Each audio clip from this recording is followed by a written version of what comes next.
U.S. needs new nuclear weapons, military experts say.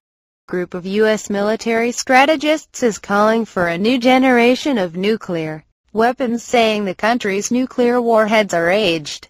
A number of military strategists, scientists and congressional leaders have proposed building a new generation of hydrogen bombs in the U.S., pointing that the existing warheads in the stockpile are an average 27 years old.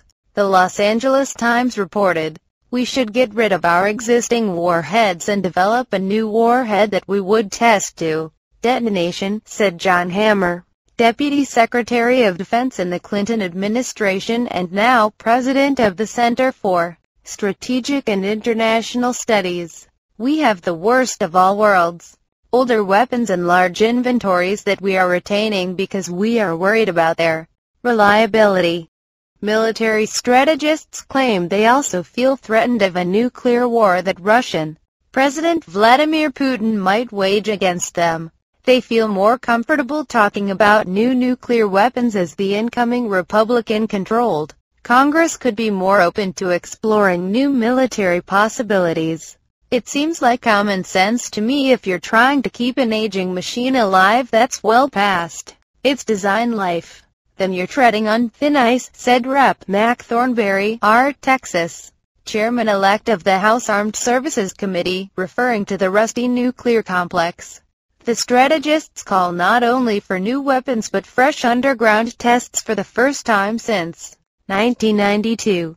Thornberry said he was for fresh testing of the nuclear weapons, which provide the foundation for which is all our national security is based on. "We have so much enriched uranium and plutonium left from old weapons that we could use it properly for a new generation of weapons," said Don Hicks, who directed the Pentagon's strategic weapons research during the Reagan administration.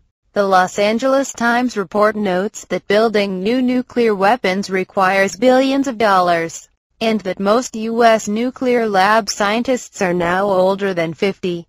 And younger scientists have no experience building a weapon. Calls for a renewed nuclear arsenal come 2 decades after the U.S. announced scaling back its nuclear power in the aftermath of the Cold War. The U.S. has now a stockpile of 4,804 nuclear weapons, down from a peak of 31,000 in 1967. Russia also has a stockpile of about the same size.